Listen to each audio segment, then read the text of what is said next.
Follow the money. That's what I always say. You always follow the money. Yeah. This is Follow the Money with Mitch Moss and Paulie Howard on VSiN. Welcome back. Follow the Money, Hour 2 on VSiN, the Sports Betting Network, Sirius XM Channel 158. We're live in downtown Las Vegas, Circa Resort and Casino. The guys are getting some vacation. We are holding down the fort. Stormy, Buonantony, JVT. Coming up in about 15 minutes, we will have Julian Edlow of DraftKings stop by in studio for a half hour. Talk through plenty of NBA Summer League. Your Hawks in action right now. Tie game 28-28 against the Rockets here in Las Vegas. But get the lowdown on some of his plays for the rest of the day, who he thinks could go all the way in Summer League, as well as some NFL futures with this being VSiN football training camp week as well. Yes, I'm not ignoring you ever. I'm just no, it's fine. I'm just watching this game. I like that you have it. You have the game pulled up on your phone next to your computer, even though we have television screens up here too. Well, I mean, because you can't see it better. I mean, can I? There's a bunch of blinding lights in my face. No, I'm saying you can see it better here. Like I get it, but I feel like it's disrespectful. Well, I mean, to take people behind the scenes, back in my VSiN primetime days, we could get the games on the bottom screens here. I don't know when it used to happen, but. Big just throwing it out. We're big I get a little bit of people attitude in my ear about that. Just say it. Yeah. Also, later on this hour, we'll do some wide receivers talk in the NFL. Yes, the Juwan Jennings news, but also some season-long props. We're going to start, however, in college football. SEC Media Days are going on. They had their first day out there in Atlanta. LSU, Ole Miss, South Carolina, and Vanderbilt. Each day, they'll have more and more. Good note as well. Mountain West Media Days are going to be hosted here at Circa this week. So coming up on Thursday, we're going to have a handful of different coaches on the program. Dan Mullen, Bronco Mendenhall, Spencer Danielson. So that'll be a really fun element of it. But it's talking season right now. Like all the comments we have coming out, it's just meaningless. Which is why Diego Pavia is talking about winning a national championship, which is very funny. Not against him. He's a great player. I can't wait. Do you think You're 25 of college football. Do you think Bronco Mendenhall will be upset, now head coach of Utah State, if I spend most of my time asking him questions about Devin Dampier? Burn the whole 10 minutes talking about his former quarterback at the program he was at last year. I mean, we're going to talk about it. We have to. We're going to talk about it. I can't wait. Were you were busy over the weekend, so I was on with Tim. We're going to get to our other things too. I can't remember who the guest was, but the guest came on, said that Whittingham over there in Utah can't stop talking about Devin Dampier. Yeah. No, I've seen some of those reports coming out. Very high on him. We are, so JVT and I typically host the show Money Moves 12 to 2 Eastern here on VSiN. Follow the Money Moves. Follow the Money Moves. Yes, I know that was a missed opportunity, JVT. He every commercial break, he's like, why aren't you saying it? Because I think it's going to mess me up. Then I'm going to call the show Money Moves, and it's going to be a whole thing, so we're not going to go there. However, on our program over the last couple weeks, with Big 12 Media Days that are now in the rear view, we talked a lot about our affinity for the Utah Utes to potentially win the Big 12, what they have done, not only with the addition of Devin Dampier, who is a dual threat, seems to be awesome for that offense, but also like a group that's got a really good defensive unit and great coaches and all of these things, the schedule that could play out nicely for them with their toughest opponents being at Rice-Eccles Stadium and all of those things. That said, the stuff that I've seen come out of SEC Media Days so far, nothing particularly crazy other than Brian Kelly saying that he really, really needs to win week 1, basically, which you're right. Like the way that some of these seasons have gotten started for him in his brief tenure there so far with the Tigers, you need to get off to a good start. A lot of talk from Greg Sankey, SEC commissioner, about the playoff format. And I think this is good because not a lot of people have talked about this, that if they don't figure out what an expanded playoff looks like, they can just keep rolling with 12 as long as they want to. Yeah. They're putting a lot of pressure on themselves to have this expanded 16 or whatever team format that they want to go with, but nobody has to do that. Also, I think it's crazy that we hadn't even had year 1 in to completion of the 12-team format before everyone was already suggesting expanding to more. Right. Or they're complaining about the format, the seating, all of that sort of stuff. We're never happy. They at least worked out the kinks of the primary seating issues. Yeah. Look, we're going to get to 16 and we're going to be unhappy. So we'll see. That's what this whole offseason's about. A lot of talk about the NIL, calming that stuff down, getting the playoff format settled, and then getting to maybe some different formats, the 5+11 or others. But let's just get on the field, man. That's all I want to see. Part of what we will be doing this week and beyond, though, as we get set for college football season, is our own rankings, our own top 25 that we've put together. And I guess for this week, yes, we can call it the Follow the Money Moves top 25. And we're going to reveal a couple teams a day as we go. So starting at number 25. Don't undersell this. While you were partying on your birthday weekend, I was meticulously weaving together our intricate thoughts about these college football programs into a seamless top 25 ranking that we will unveil one by one over the coming weeks, and also give you some bets to track with each one of these as well. For a guy who didn't show up to my birthday party, you're pretty sassy. I'm actually pretty now. sure I sent this to you while your birthday party was going on. You did. I did, right? Yeah. You did. I was working. See, that's what kind of a worker I am. I had to forego going. Were you at the party? So Ortega was at the party. You guys talk about me? Did you miss me? And then I sent you guys a work email while you were at a party I couldn't attend. So how about that? See, this is how much I care about the program. Well, number 25 is a team that you actually are pretty high on. Yes. So why don't you do the reveal? The Nebraska Cornhuskers check in at number 25 in the Follow the Money Moves Top 25 College Football Rankings. We unveil these one at a time. Not all of them. We're going to go day by day here. But Nebraska, I think, is a very fascinating team. Depending on how you gauge returning starters, about 15 guys coming back. Obviously, the most important being Dylan Raiola at quarterback. Rule of three, if you will, as we have talked about. In his previous stops in his third year, Matt Rule has won double-digit games each time. A team that, if you look at the way the schedule breaks down, and their win total is 7.5, shaded to the over at minus 130, not exactly a championship contender, not exactly a Big Ten contender, 150-1 and 40-1 respectively to win the championship and the Big Ten.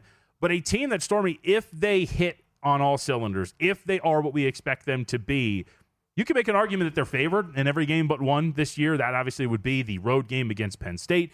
Again, this would have to be a good showing for this team. But offensively, it's hard not to look at this group with a strong offensive line, a quarterback going into his second year, and some returning production at running back to say that a step forward should be expected. And I expect that to actually happen because I'm a big Rule guy, and I think that there's something here for this team to fight to go over their win total and potentially push for a playoff spot should they be able to take advantage of the schedule. To your point about that third season, yes, 10-win seasons in both of his previous stops in that third year. Temple went to 11-3, Baylor 10-4. You said rule of three, death taxes in Matt Rule in year three, all of those things. But I remember people saying that in Carolina, too, when they started that we're season. talking about college. We're talking about 1-4, college. and he got fired. But, yes, I understand on the surface. I would also say this is a team that, despite a 6-6 record in the regular season last year, did take steps and had those flashes that you want to see. They go out and make some good additions, notably on that offensive line with some of the big-name talent that they brought in there to help support their quarterback. Got that monkey off of their back for what was the 7-year bowl-less drought, beat BC in the Pinstripe Bowl.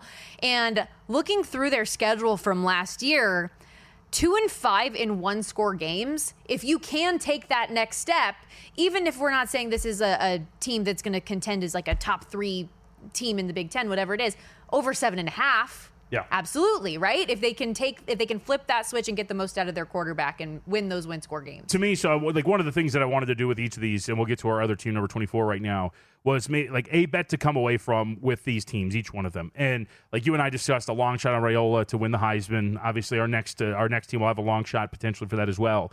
But to me, I think the more tangible bet to make here is I do think $1.30 is fair to lay with over 7.5. Again, assuming that Rule is going to be able to do what he does in his year 3, as we have seen, assuming that Raiola takes those steps forward, and an offense now with Holgorsen having a full offseason to get this thing ready to go, I think that it is a fair, and you mentioned it too, I really like the retooling along the offensive line despite losing some production, bringing in some talented guys. The front end of the schedule, you're going to play in Kansas City, Missouri to start the year, but then you don't leave Nebraska, obviously, until October 11th, which is a road game against Maryland. You get Michigan at home.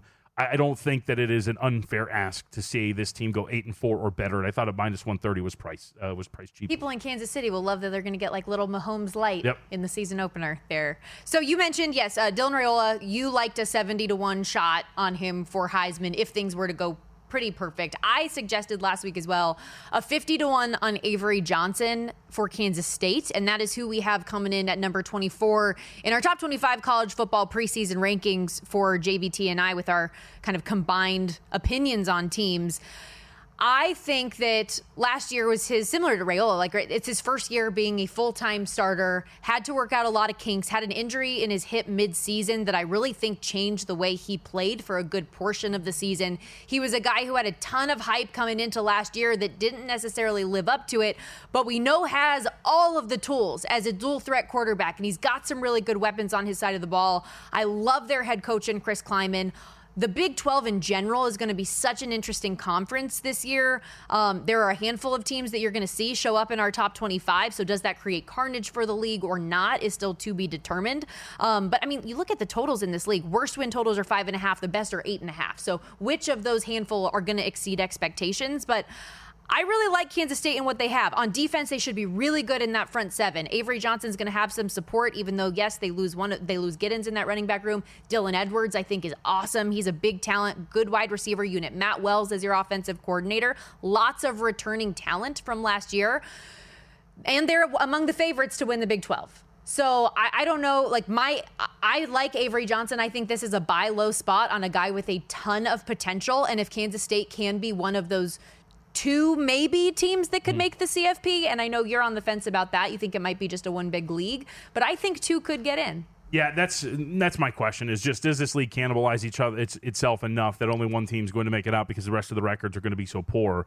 And my trepidation from K-State mostly comes from, it's not even like I was burned last year, but you heard a lot about Avery Johnson and this team last year. And when you look at a team that's only got 10 guys in totality coming back, rebuilding some key positions like the offensive line, what that's going to look like for this team overall, I am very curious to see if that's going to translate into a successful year. So overall, if you're looking at this team right now, over 8.5, something you feel comfortable with? I do. Yeah. And so a lot of it does come down to Avery Johnson, though, to your point. And when he was good, he was really good. The Wildcats' 9 wins, they averaged 37.6 points per game. He threw for at least 250 yards 4 times, 80 yards with his feet 4 times. He is a monster on third down with his feet when you need it. But when it was bad, it was really bad, particularly that middle to late portion of the season I talked about where he got injured.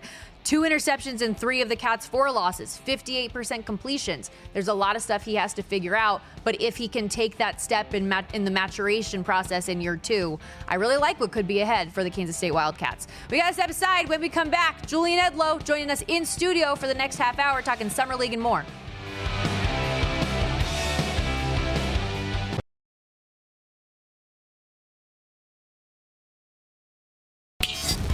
This is Follow the Money on VSiN.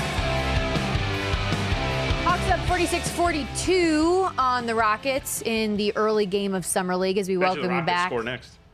Oh, no, you can't be doing this to me as we welcome you back to Follow the Money, Monday edition of the program on VSiN, the Sports Betting Network, Sirius XM Channel 158. That voice you heard, Jonathan Von Tobel. I'm Stormy Buonantony, and we're going to get more into the Summer League action as Julian Edlow joins us live in studio, DraftKings Network betting analyst. How long have you been in town? When did you get in? I got in yesterday morning. Beautiful. And back home Thursday morning, so a few days out here. Yesterday morning. Okay, so you didn't get in for the Cooper Flag experience then? No. Cooper Flag heard I was coming here and immediately retired from Summer League. Yep, shut it down right away. See, Edlow's like me. Edlow appreciates a very good Summer League performance. We have sat in the stands together and watched Summer League games before. So, Stormy, I'm trying to convert her a little bit. I don't know. How much have you watched so far this year? Not a lot of enchilada. I mean, you got to watch. Nothing like a summer where you're sitting at the Thomas and Mack and watching multiple Summer League games of bad basketball.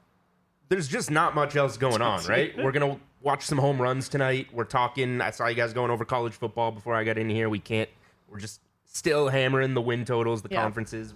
This breaks it up a little bit. It's basketball. Plus, it's different when you're at the games, too. Like, I can enjoy anything when I'm in the venue and I can have a beer in my little, what are those, like, specialty cups, Just get your NBA Summer League specialty cup to take home. Sure. Like, who's not going to enjoy a hot dog and throw one back and have a good time watching basketball, even if it's terrible? But my thought was that it's just unfortunate now we're at the point in Summer League where a lot of those good marquee names that you are wanting to see, like Cooper Flag or shutting it down, or some of these other players, Ace Bailey, Walter Clayton Jr., who are dealing with injuries and they're not out there on the court.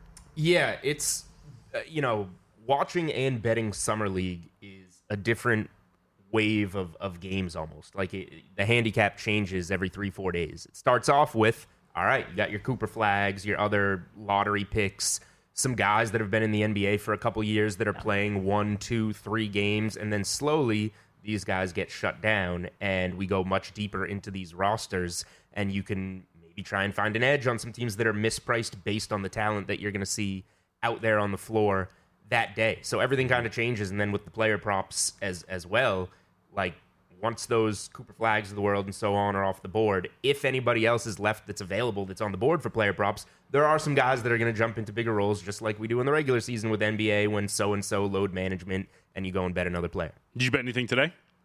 A couple of things today. I do need, what's this Hawks score? I do need the Hawks to win this game. They are now trailing. Right on, brother. Like a money one. line parlay situation or something? Or you just got a short number? Yeah, money line parlays in Summer League. Really safe business Hey, by now. me. But yeah, Hornets, big favorite today. The thought process there. Dallas, that roster is not very good or very experienced. I like betting on experience in Summer League. And with Cooper Flagg out of the mix, obviously he was all the volume last game, 31 points, right? With him out of the mix, that roster is thin. So Charlotte's a pretty big favorite. I got them tied to the Hawks. And then I had to take the Clippers. I was coming in here to see you today, JVT. So I felt like I had to bet the Clippers tonight, +2 against the Lakers. Not a big fan of that Lakers roster. And we'll see. Is Dalton Connect even? I don't know if Dalton Connect's going to. I would assume he is because they flipped from a 1-point dog to a 2-point favorite. So I would assume he's going to be out there. That's what the flip was there. But we'll see. I haven't been impressed with the Lakers. The crazier things have happened than assuming somebody's going to play in a Summer League game and then ultimately they're in street clothes later. So I would think that is the case. Do you have any futures alive for Summer League at all?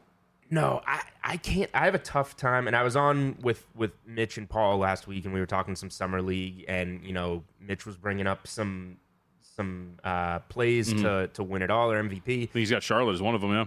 Yeah, it's just so, you tell me your thoughts on this too, but it's like you're almost betting on a team like it's not that opening roster that you're betting on. So you're trying to find a team that's maybe in the middle of the pack that isn't good enough to have many stars that you shut down, but also isn't one of the worst rosters. So it's almost like you're looking for that middle roster that, all right, we're going to play our guys, and by the end, we'll be one of the better teams with these guys. I find that tough to do, but if you got an opinion on that, then fire away. Yeah, we talked about this last week. So I've got 3. One of them's, I think, done, the Grizzlies. But I got the Hawks at 80-1, and I've got the Thunder. I kind of have like the 3 principles, if you will, when evaluating them. Like you're talking about, like the high-end talent. Cooper Flagg is not going to play 4 games, 6 games in a Summer League setting. But who might is like Nikola Topic, who was a lottery pick last year but needs to play because he hasn't played for a really long time. Kobe Buffkin. Hawks 80-1, I like that. I was just going to say, Kobe Buffkin's a guy that not a lottery pick. I think he was 15th, but he's played in the NBA a couple years. He should continue to play. I bet on his player prop yesterday. I did my part. He took 17 shots. He made 3 of them. It was not great. So that was not very exciting. But, yeah, that's the type of guy where, all right, you got a couple of years in the NBA under your belt, but you're not too good where you're going to be shut down. You're going to continue to be there for your team. Yes. The fun thing, though, Stormy, is with the format, as Will Hill was texting with me, and I think he's hate watching the game right now, as he has the Hawks as well. There is a universe in which the Hawks could go 4-0 and not make the playoffs. So that's going to be a lot of fun if that actually ends up happening. Does not make much sense. Undefeated teams out of the playoffs. Yep. What about just NBA big picture? We saw OKC lock up a bunch of their guys with extensions. Meanwhile, a lot of players dealing with injuries. We saw Kevin Durant, though. He was the big mover going to Houston. Any significant move or anything that caught your eye when you were just looking at early futures, looking ahead to next year? Yeah, we haven't had a repeat champion in, since the Durant Warriors. And I just think the turnover right now, obviously the Celtics with the second apron, they have to shed a lot of salary. I think the East is really interesting in just how open it is. All the injuries, all the turnover on teams. Nothing has necessarily caught my eye for a bet. I haven't bet any teams to win it all or win their conference. But the West is pretty loaded up, and the East is kind of missing a lot of its stars next season. The Cavs are the favorites there, and I think they should be. I think the Knicks might be getting a little bit too much love. I am high on Orlando. I like what they did with Bane. I was high on them last year. Banchero missed some time. I think the Magic should be one of those very good regular season teams next year that are young. They're going to keep their foot on the gas in the regular season and try and win as many games as possible. I know their win total reflects the moves that they've made. But Orlando is a team, I guess, that jumps out to me that I think should be very strong consistently throughout the regular season if they stay healthy. Was there anything notable at DraftKings, like bet-wise, that had come in with these futures? And if not, what do you think Western Conference-wise, that dynamic of the trio at top, OKC, Denver, and Houston? Yeah, I haven't seen anything too notable bet-wise at DraftKings. I've been mostly on Summer League right now, so I haven't dug over the last week or so. Out West... So OKC locks up all their stars now. They were clearing away the best team. I just keep going back to, something's going to change, I feel like. because if we're sitting here last year, you're talking about the Celtics like the same way in the East, right? Look at the stranglehold that the Celtics have on the Eastern Conference, and now here we are with multiple starters gone, Horford likely to be gone, and Tatum sitting out presumably the season. And their win total closed 59.5 last year. We opened it on DraftKings 43.5 this year. That's one of the biggest drops I can recall. I also thought it was funny. Obviously, it has to do with Halliburton, but when's the last time a team went to the NBA Finals and then opened under 500 on their win total? The Pacers are 39.5. They just took the best team in the NBA to Game 7 of the NBA Finals. So that just kind of, like, those two teams in the East kind of show you the type of immediate change that we're having from teams that go to the NBA Finals, teams that are favored to go to the NBA Finals in the Celtics, and now they're floating around 500 on their win totals a couple weeks later. We're sleeping on the obvious answer, by the way, for all of this. Yes? The 76ers are going to be like the 2 seed in the Eastern Conference next year. Gross. I knew you'd feel like that. Lombardi has indoctrinated his hate for them in you. I spent too much time working Lombardi line with Michael Lombardi to like anything about the Philadelphia 76ers. I mean, I'm from Boston. I don't like the Philadelphia 76ers. We'll see how much Embiid plays. He played, 19 games, a career low for Embiid. You would think that this is his year. He tends to do well in these, usually in these prove-it years. He proves that he can stay on the floor. If I told you he played 55 games next year, where do they finish in the East, seeding-wise? 55 and everybody else stays relatively healthy? Yeah, they're going to be up there 2-3.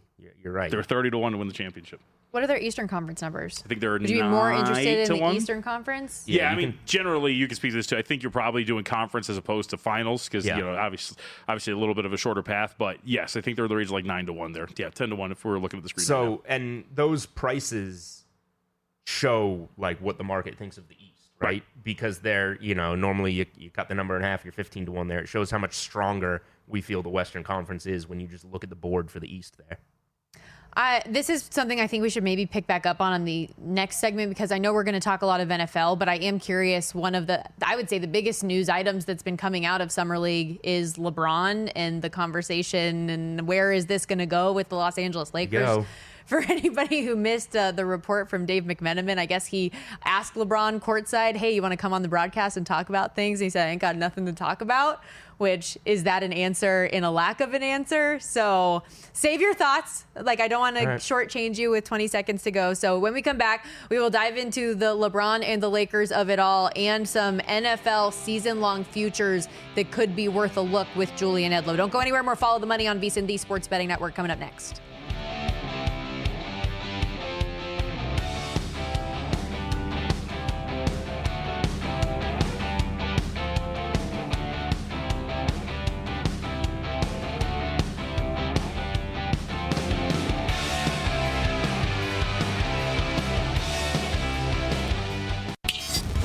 This is Follow the Money on VSiN. If you want to know where the money is going, come join us at vsin.com. Unlike other sources, our betting splits come straight from the source at Circa and DraftKings Sportsbook, giving you insight into where the sharp action is landing. Circa, known for taking big bets from professional bettors. DraftKings is going to give you that more broad market perspective. That means you're getting the real action, not just public money, but the kinds of wagers that are moving the line. See the percentage of bets versus the percentage of handle on every game across every major sport every day at vsin.com. vsin.com/subscribe to get access today to the exclusive betting splits and more. As we welcome you back to Follow the Money. Speaking of DraftKings Network betting analyst Julian Edlow with us in studio today. Stormy Buonantony, JVT in for the guys today. And we were talking a lot last segment about the NBA Summer League. And I feel like one of the biggest talking points has actually been about a guy who's not on the court playing, LeBron James, who's just been around to support Bronny. But the news about his contract and him opting into his contract, and is he unhappy? It seems like it. What have you taken from all of this? Yeah, I mean, where there's smoke, there's fire, right? They've admitted that they want to. LeBron's camp wants to look at what's best for him at this stage of his career and life, is what they said. I don't know where that would be. He certainly seems to be flirting with the idea of stint number 3 in Cleveland. I don't know how we can talk about how you make that money work, but that's interesting with how open the East is. And, LeBron's the ultimate, add him to any type of winning situation. And I feel like he's only going to enhance that to a degree. Cleveland would be pretty interesting. I don't know where else, like what other teams would he go to or want to go to at this stage? In theory, teams like the Clippers can make a package that would financially match. They could go and get him. Warriors, did we mention them? Warriors are always a name. People have been trying to connect the dots with Mike Brown and the Knicks, but I don't know. Well, outside of some, chesty New Yorkers, you come and you play for us. I don't think there's really that much that would make some sense. There's like a Karl Anthony Towns, LeBron James swap that would financially make some sense as well. That you just straight up trade them for one another, and then you see how that works. So I mean, kind of like that if I'm the Knicks, but right, you get out from the contract for Karl Anthony Towns, you get LeBron in, and then you see if you can make a run in the Big Apple, as they call it. Part of this report from ESPN's Dave McMenamin over the weekend at Summer League, he said they, like Rich Paul and Clutch Sports, never asked for a trade, and there was, quote, no discussion of the possibility of wanting a trade in the future, but also added that Rich Paul told him 4 teams have contacted him with interest for LeBron. So I mean, everybody's interested in LeBron, right? Right. Not everybody, most places. Maybe the contract's not as interested in, but LeBron, the athlete in person, absolutely. Yeah. When you look at the Lakers, though, in general, you also can't fault them for the opportunity to get Luka Doncic and firing on it. So now it's just a matter of what does this team look like in the future? Yeah, I mean, they kind of showed with that Luka move that they'll do what they think is best for the franchise, right? And if LeBron has any inkling that he would like to be elsewhere, then that sounds somewhat of a mutual agreement to move on, right? It's just probably weird for him the first time in his career that he hasn't been in full control and held all the cards. He's been like LeBron the player and LeBron the GM for so long, and then this move happens and it's not up to him. Yeah, I think it's been kind of out of control since the Doncic trade. Not that he maybe hasn't come around on the Luka trade, but that was the first showing of like, okay, the Lakers are going to do what is best for the Lakers from here on out.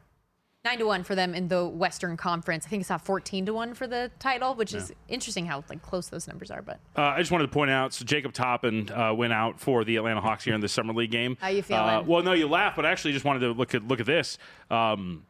There's a couple of shops that just hung up a 5.5 for the second half line for the Atlanta Hawks, but that's without Toppin. He's a 17-point per game scorer. I would assume you're not going to push it and put him back out there.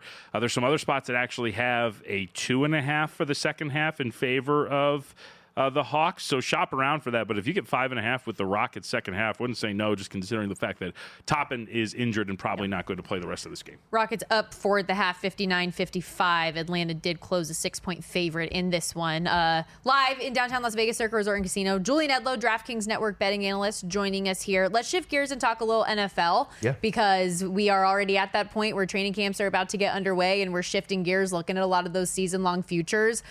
Any bets that you have made so far? Yeah, so I think we're doing some season-long player props here, which I am always a fan of. Obviously, extensive menu over at DraftKings Sportsbook. We can start with Dak Prescott. I did play him over his passing total. I think he's 3,850 on the passing yards. It's going to come down to health, and last year he wasn't healthy. He had the hamstring. He's back. He's a full go. Basically, when he plays 12 games or less, stays under his passing prop, as you would think. Last 3 healthy seasons. 2019, he had over 4,900, career high. He was second in the NFL. 2021, almost 4,500. He was 7th in the NFL. 2023, over 4,500. He finished 3rd in the NFL. So the last 2 seasons, he's averaging about 260 passing yards a game, over 25 games played. That, extrapolates out to over 4,400 passing yards in 17 games. So you got this Cowboys team, win total 7.5, lowest it's been in decades. Bad defense, no real backfield. Schottenheimer, the offensive coordinator that's been with Dak, is now the head coach. This should set up pretty well for a lot of passing yards, be playing from behind. I think that Dak Prescott, as long as he, stays healthy, plays at least 14, 15 games, I think that passing prop is a pretty good number. You can look at him, 8, 9, 10-1 to lead the NFL in passing yards as well. This is a very pro-Cowboys show. For a team that has a win total floating around 7.5 or 8.5. It is a pretty talented roster offensively outside of the running back position, and I think it would be surprising. I liken it to, I keep forgetting, who's the UCLA head football coach that we were laughing at in the... I always blank on his name for whatever reason. Yes. But so last year, if you remember at the Big Ten Media Days, everybody's laughing at him. He's like, we are from Los Angeles. Right. But it's kind of like the same thing here. It's Or like, Deshaun Foster, just like we are. Gannon out there in Arizona, right? Everybody mocked the first time we got to see Gannon. And yet he ended up being a pretty good coach. I think it's kind of the same thing here. I get Schottenheimer's not the sexiest thing. This is a pretty talented roster. To say that they only need to go 8-9 or 9-8 to surpass this win total, I would be pretty stunned if they were like a 6-7 win team. I'm with you. I do lean over there. They can't be. There's a lot of holes on that team. They're going to give up some points as they did last season. I don't think they're going to be that bad as long as they have some health. Mm-hmm. What's another season-long prop that you had your eye on? We'll do one other over first. Drake London broke out last year. 2024, he had 100 grabs, 1,271 yards, 9 touchdowns. I played him over 1,050 receiving yards. Now, I gave you his numbers for the year. A lot of that was with Kirk Cousins. When Michael Penix Jr. came in the last 3 games, Drake London was getting 13 targets per game and averaged 117 receiving yards. Small sample size, but I'm a Penix Jr. fan. I was out here for that that last Pac-12 title game when they upset Oregon. They're going to sling it, and Drake London fits perfectly with that. Atlanta also plays 12 games indoors. That should help him out. He's only missed 1 game in his 3-year NFL career. Obviously, injuries are the biggest worry when you're playing an over on a season long. We can't control that, but he's been relatively healthy to date. I think that's a pretty good situation that Drake London's in next year. What do you think is your most outlier NFL take or opinion heading into next year? Outlier. One where you don't really find that many people thinking the same thing that you do. Or maybe you just think you're unique. We all think we're unique, and we're really not. What do people think of the Lions? What do you think the perception is of the Lions? I think it's still generally pretty positive. I think they did pretty well in our NFL guide. It's mixed, at least in my opinion, from what I've seen, it feels pretty mixed. That yes, everybody thinks the Lions are still going to be very good, but will they take a step back with new coordinators on both sides of the ball? Starting center retires. There's some different wrinkles to it. So I'll go. I think people that have been paying attention, I agree with you, Stormy. It's been mixed. I think the general public still has all this Lions love, I would say.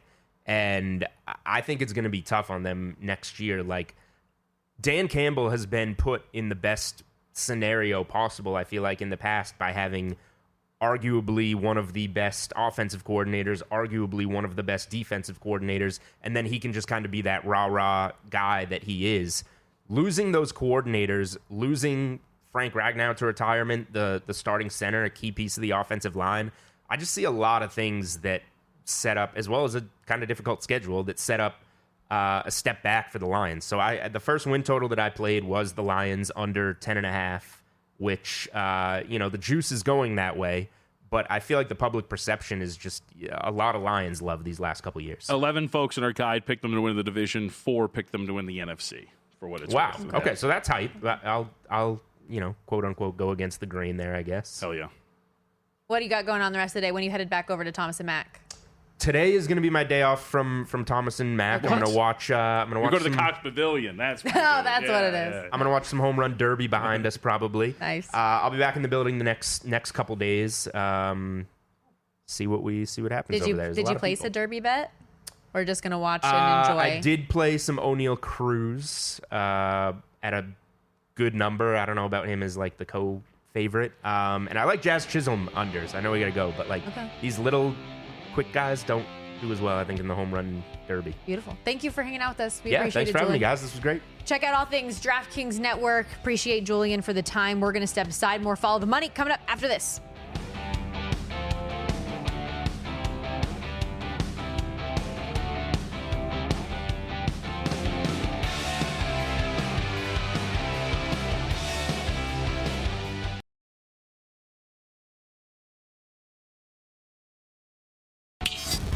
This is Follow the Money on VSiN.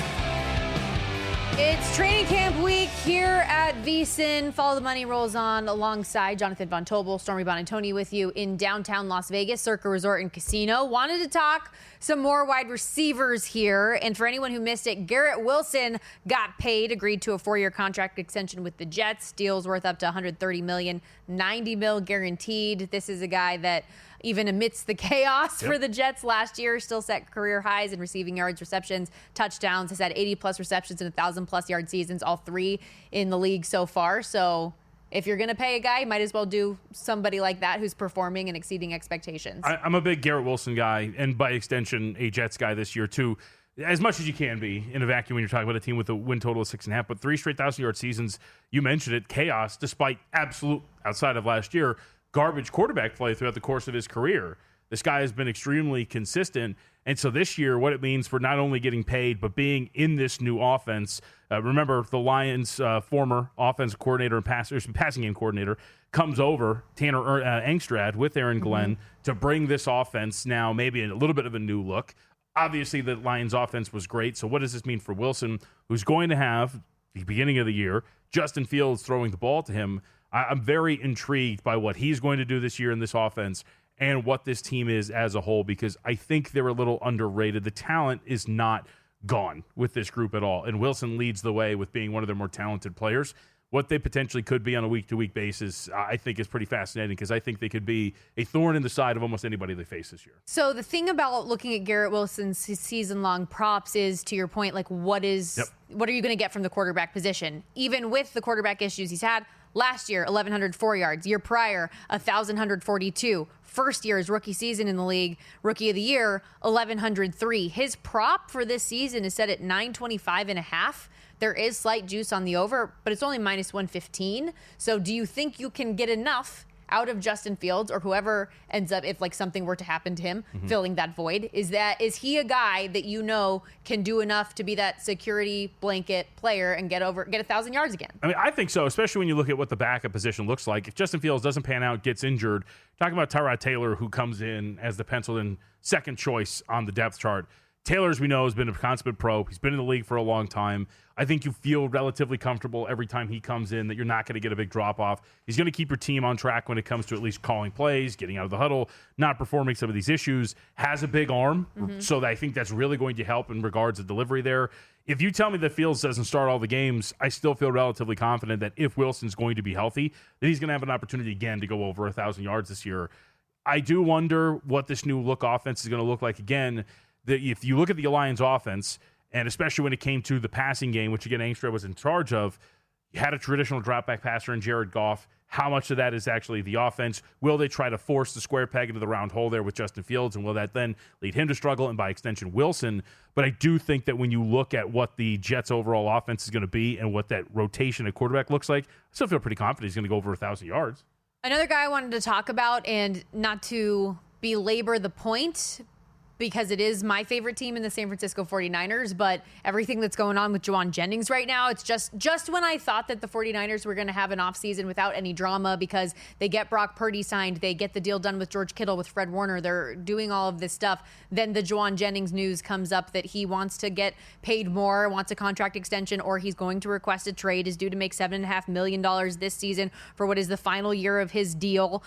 He is coming off his best NFL season, but also, they gave him a bump last year. He's under contract. It's one of those situations where I don't know who actually holds the leverage, because there's issues with other guys on this roster that give Juwan Jennings a leg up, in that Brandon Ayuk is coming back from an ACL. Might he miss a little bit of time? DeMarcus Robinson, potentially a couple game suspension at the beginning of the season, and a rookie, or not rookie, but a young guy in Rookie Pearsall that's coming in, and some other things.